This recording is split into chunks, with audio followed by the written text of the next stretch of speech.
Dipersilakan Yang Berhormat Senator Profesor Datuk Seri Dr. Awang Sarian.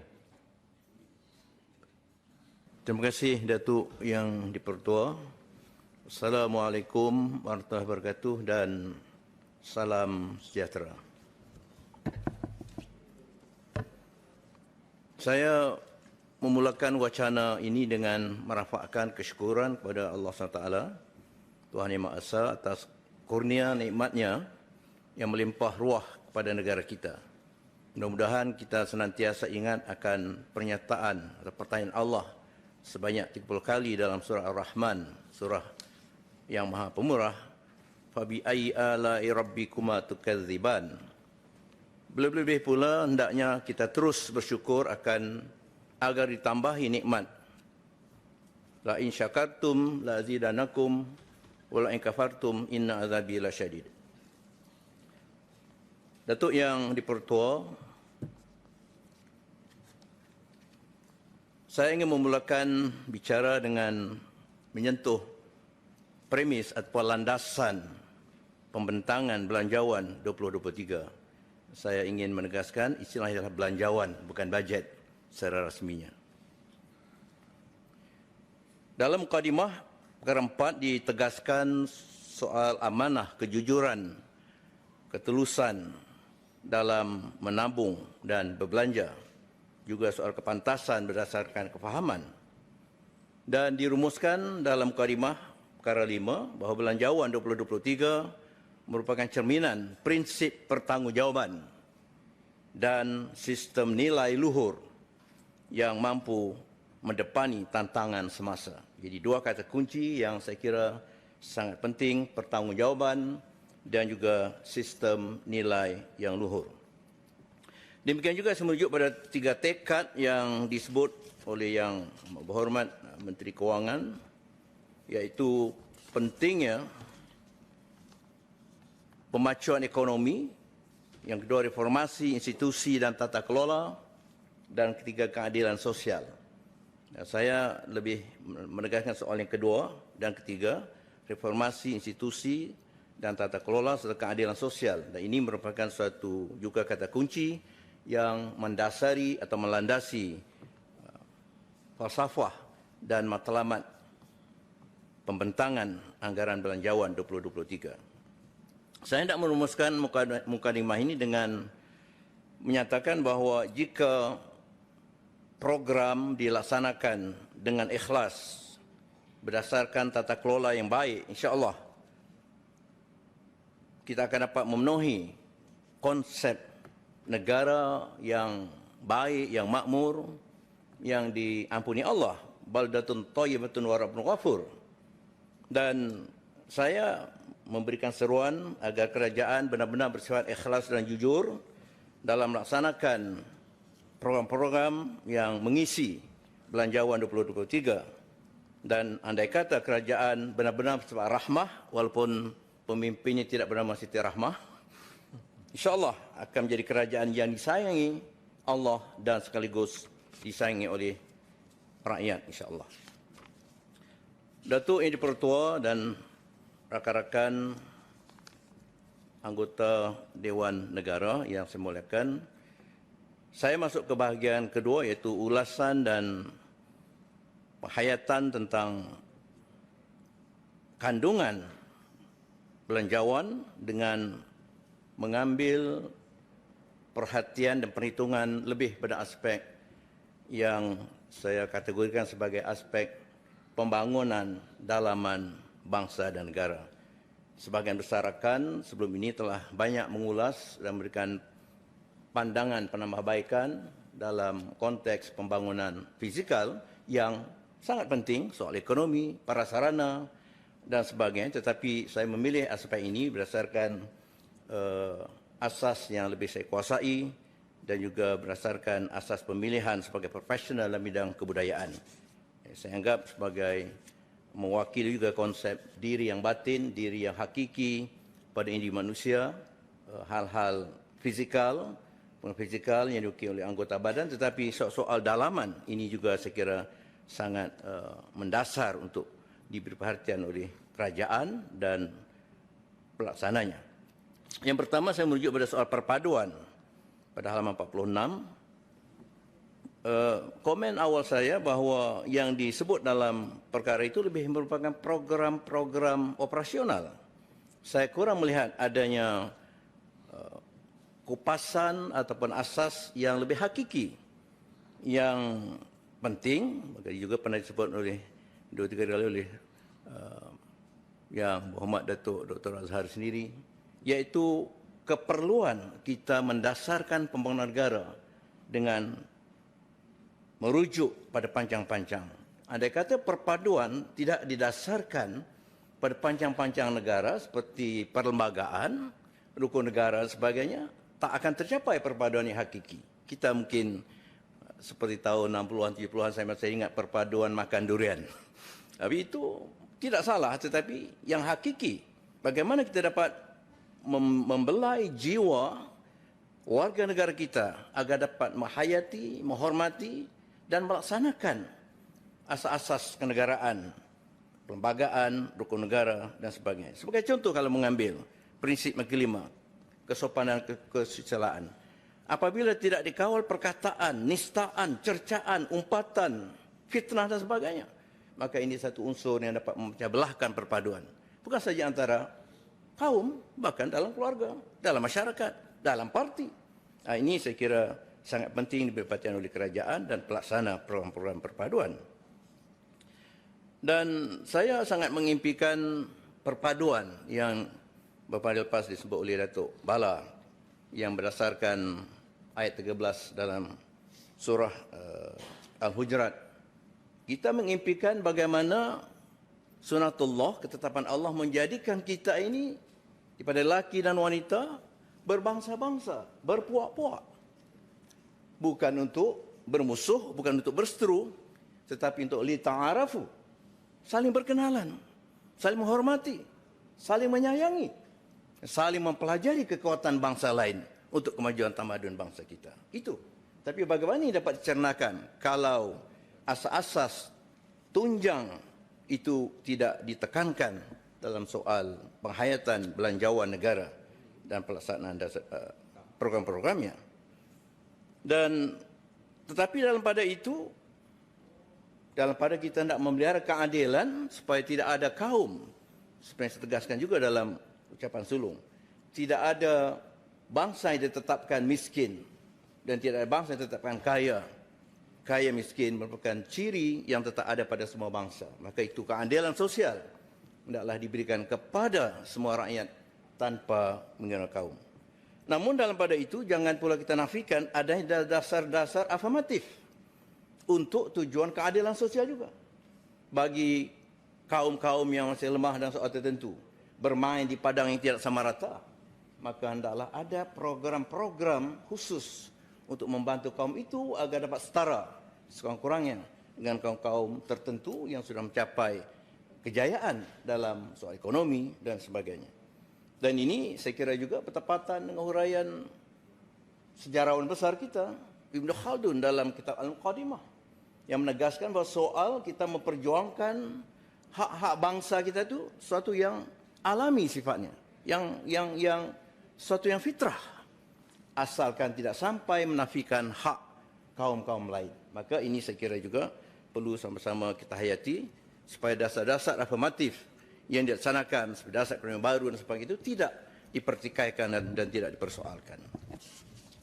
Saya melihat bahawa penjelasan kupasan dalam anggaran belanjawan itu dan perpaduan ini seakan-akan tidak begitu merujuk kepada buku yang telah dikerjakan, dihasilkan dengan cukup jerih payah oleh para pakar dalam bidang sosiologi, sejarah dan sebagainya, iaitu buku Perpaduan Negara tahun 2021 yang menggariskan tantangan itu cabaran, bukan tantangan perpaduan seperti yang disebut defisit sosial, etnisiti, agama, kelas sosial, pendidikan, bahasa, jurang generasi, jurang gender, politik, federalisme, ruang bandar desa, media. Ini tidak sama sekali disentuh sebagai asas untuk perpaduan. Jadi saya kira perlu dirujuk semula buku yang terhasilkan dengan cukup baik, tetapi seakan-akan tidak dirujuk. Saya tidak merujuk dia kepada saran dan cadangan Tan Sri Yang di-Pertua pada hari pertama supaya kita rajin membaca dan rajin merujuk sebelum membuat suatu kerja. Dan dalam buku itu juga sudah dicadangkan 3 teras utama dengan jumlah berapa belas, 6 strategi ya, yang tidak payah saya baca di sini. Saya harap pegawai ataupun pihak yang nanti merancang program perpaduan dapat merujuk pada buku yang saya maksudkan. Ya, terakhir dalam soal perpaduan yang berhormat Datuk Yang Pertua, saya melihat perpaduan dalam kalangan anak muda, generasi muda. Satu daripadanya, mengapa misalnya soal program PLKN, saya tidak mau membuat soal jenama, tapi program ala-ala PLKN yang dapat menyatupadukan generasi muda. Dulu PLKN berjaya memadukan, menimbulkan persefahaman soal membina patriotisme dalam kalangan golongan muda. Saya berharap bahawa kali ini harus kerajaan menimbang semula pewujudan program ala PLKN. Nama tidak penting, boleh apa saja nama, tapi seperti PLKN, dan barangkali itu penting untuk perpaduan generasi muda dan membentuk patriotisme.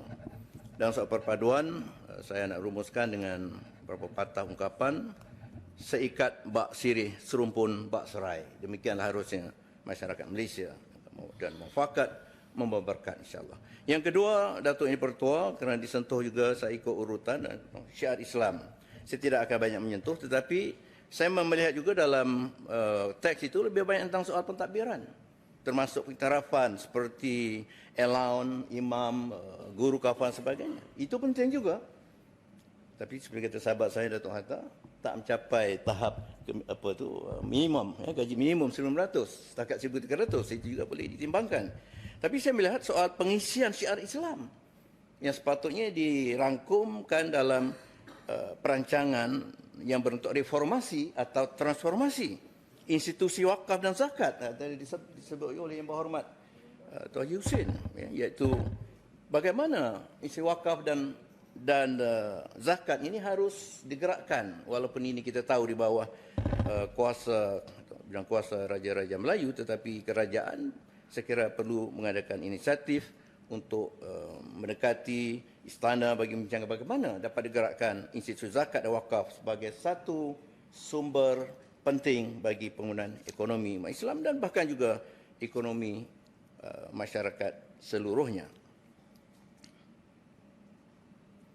Satu cadangan kecil berdasarkan pengalaman saya 5 tahun, 6 tahun bekerja di negara China, tiap-tiap masjid besar atau kecil ada melaksanakan nama sistem khalifah. Khalifah lebih kurang program untuk imam muda. Sayangnya imam muda negara kita lebih merupakan program reality television. Tak apa, itu boleh teruskan. Tapi kalau bermula dengan masjid negeri yang dibiayai oleh Majlis Agama Islam Negeri atau Jabatan Agama Islam Negeri, adakan sedikit dana bagi melatih anak-anak muda. Bukan saja nak menjadi imam, supaya bersepadu ilmu, akhlaknya. Dan dengan demikian kita dapat menghindarkan anak muda yang terjebak dalam soal lepak, merempit, dan sebagainya. Kerana ada usaha pihak masjid. Nah, ini pada saya reformasi yang patut dipikirkan oleh kerajaan kalau nak bercakap tentang soal syiar Islam. Saya terus Datuk Yang di-Pertua, seni budaya, karya kreatif dan bahasa. Jadi tentang bahasa, saya kira perlu diperteguh pelaksanaan program bagi mengisi dasar bahasa kebangsaan, dan satu dari adalah keperluan Badan Bahasa, Sastra dan Penerbitan Negara. Kerana ada aktanya, Akta Dewan Bahasa Pusaka tahun 59, itu diperkasakan dari segi legitimasi atau kesahihan undang-undangnya melalui akta baru yang sedang disusun, mudah-mudahan hendaklah disokong kuat.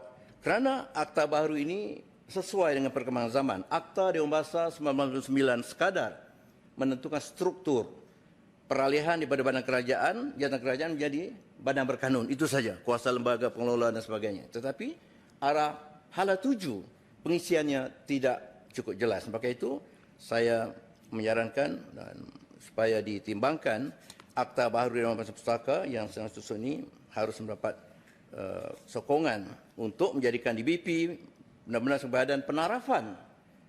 Penarafan kalau kita ada bagi barangan ya SIRIM sebagai contoh. Maka soal bahasa, sastra, budaya, penerbitan, inilah badan. Kita sudah melakukannya tapi perlu memerlukan aspek legitimasinya. Pengiktirafan. Jadi soal nak menjadikan Dewan Bahasa sebagai ala-ala Messi ataupun British Council ataupun Alliance de France dan untuk bahasa Perancis dan sebagainya, ini memerlukan pengesahan di undang-undang. Juga pelaksanaan penguatkuasaan yang perlu ada sedikit gigi bagi Dewan Bahasa Pustaka. Juga perbadanan untuk mungkin Dewan Bahasa Pustaka diberi ruang untuk melaksanakan perniagaan. Kerana DBP sebagai badan berkanun tidak mungkin menerima peruntukan penuh sekitar 30% dan perlu bergerak. Dan juga pengantarbangsaan. Baik. Yang seterusnya, Datuk Yang di-Pertua, perlu juga program-program di peringkat pelaksanaan pentadbiran negara, khususnya bermula dengan KSN dan sebagainya, supaya komitmen berdasarkan perkara 152/6, iaitu bahasa Melayu sebagai bahasa rasmi yang wajib digunakan di peringkat persekutuan, peringkat negeri dan pihak berkuasa awam.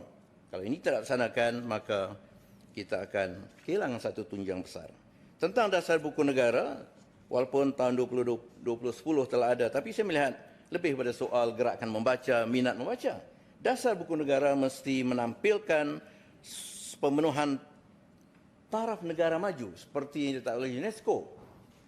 Taraf negara maju adalah menghasilkan 0,01% judul terbitan baru setiap tahun berdasarkan nisbah jumlah penduduk. Kalau ada 30 juta penduduk, berarti setiap tahun negara Malaysia mesti menghasilkan 30,000 judul terbitan baru. Ini memerlukan satu reformasi. Bagaimanapun saya mengucapkan terima kasih pada kerajaan, pada pimpinan yang telah mengusulkan supaya ada peruntukan 20 juta walaupun jumlah itu masih kecil menurut pengalaman saya sebagai orang penerbitan, perbukuan dan orang sastra.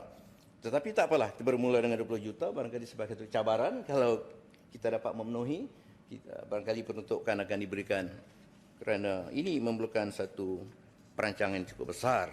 Dan bagi saya ini suatu kewajiban kerajaan melibatkan diri dalam pemenuhan terbitan untuk membangun tamadun, iaitu memadukan ilmu-ilmu tanzil dan ilmu-ilmu yang dicari. Ini ialah dua kategori dengan pelbagai istilah ilmu fardhu ain, fardhu kifayah, ilmu ukhrawi, ilmu duniawi yang perlu seimbang supaya tidak tertumpu pada contoh ilmu ukhrawi saja, ilmu duniawi saja, dan ini menjadikan masyarakat dan warga negara kita menjadi tidak seimbang di sisi penguasaan ilmu.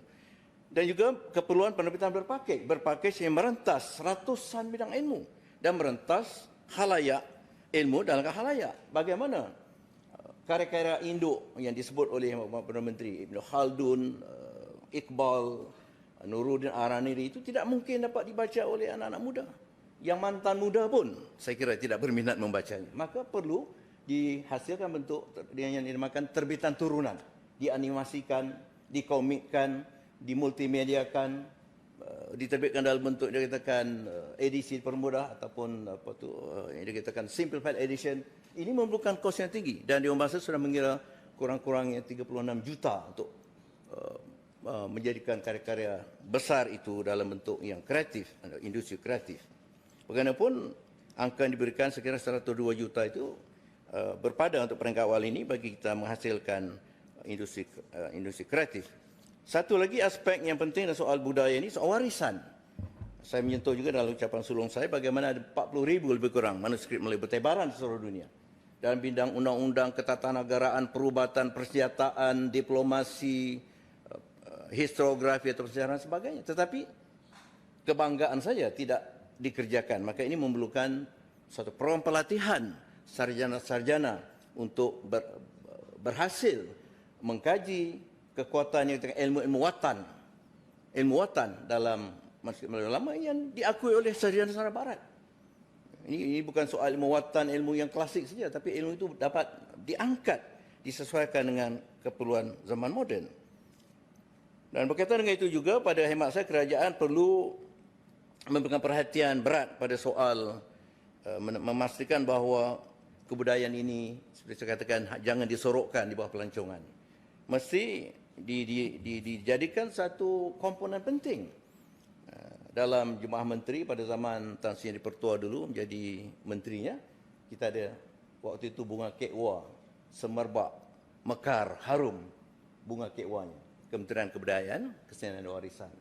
Dan sangat penting waktu itu pelbagai program arkeologi, geologi dan warisan bangsa Melayu, Cina, India, orang asli dan kaum bumi Putra Sabah Sarawak itu dapat diangkat kerana ada sebuah kementerian khas. Tapi apabila sekarang pelancongan dan kebudayaan, maka peruntukan lebih daripada pelancongan. Saya tidak ada masalah untuk menjadikan hal-hal warisan dan kebudayaan sebagai antara komoditi bagi kewangan. Itu praktikal, kita sokong.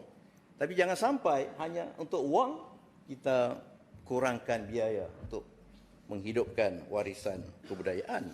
Saya menyentuh dalam ucapan pertanyaan lepas tentang soal pemeliharaan warisan geologi, warisan arkeologi. Pulau Pinang Melaka diiktiraf oleh UNESCO sebagai tapak warisan dunia, tetapi kalau tak dilakukan kajian arkeologi, kita tak tahu apa yang terpendam dalam bumi. Soal kajian arkeologi daratan dan maritim ataupun bawah air itu memerlukan program penting oleh kerajaan kalau kita nak memelihara warisan kita. Dan satu yang nak saya timbulkan, Datuk Yang Pertua, iaitu keperluan untuk kerajaan merancang satu mercu tanda kebudayaan Melayu di ibu kota. Kita ada Little India, kita ada juga Jalan Paling. Tapi untuk Melayu, Kampung Baru tidak mewakili. Tapi kalau diperlukan satu mercu tanda kebudayaan Melayu di ibu kota. Tentang pendidikan yang berhormat Datuk Yang Pertua, dengan 55.2 bilion peruntukan dicadangkan, sekali lagi saya melihat bahawa lebih banyak yang dipaparkan hanya soal-soal prasarana. Saya menganggap itu penting, soal kelas daif, komputer, internet itu penting. Tapi jangan dilupakan soal yang lebih mendasar, yang saya kata mewakili jiwa aspek dalaman. Saya menyentuh beberapa kali dalam soalan di sini, pelaksanaan falsafah pendidikan bangsa yang sudah mula sirna, sudah mula luntur, mula cair. Pendekatan merentas seperti kemahiran berfikir, merentas kurikulum. Nah, sekarang kita ada kebat, tapi saya perhatikan guru dan murid masih kebar lagi. Bukan kemahiran berfikir arah tinggi, masih kemahiran berfikir arah rendah. Kebat tak tercapai, kebar saja ataupun kebab. Kemahiran berfikir aras bawah. Nah, ini perlu ada perancangan. Tidak boleh hanya bercakap tentang kebat dan sebagainya. Dan maka berkaitan itu budaya ilmu dalam kalangan pendidik. Saya sebagai orang terlibat puluhan tahun dalam bidang pendidikan. Saya perhatikan soal budaya ilmu dalam kalangan pendidik sendiri masih tak cukup utuh. Bagaimana mereka hendak melentur anak-anak didik kalau mereka tidak cukup ilmu. Maka mesti ada program bagi Kementerian Pendidikan. Bagaimana membina budaya ilmu dalam kalangan pendidik.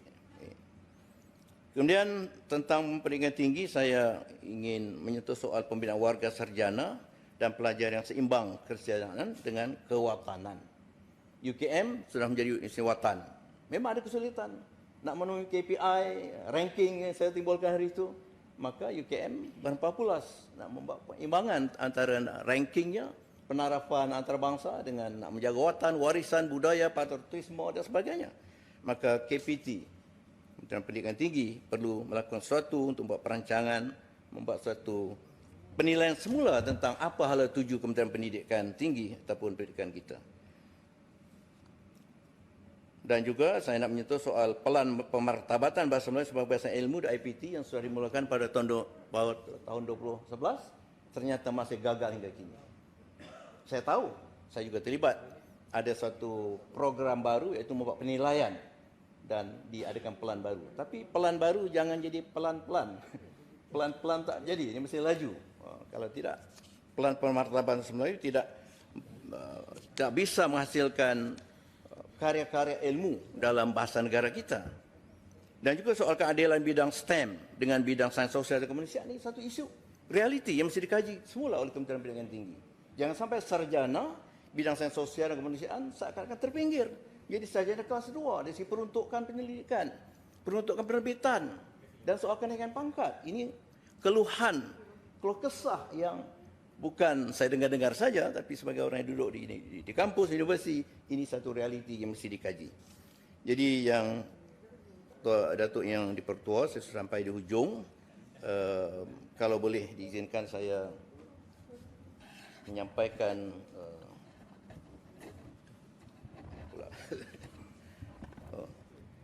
mohon maaf yang dipertua.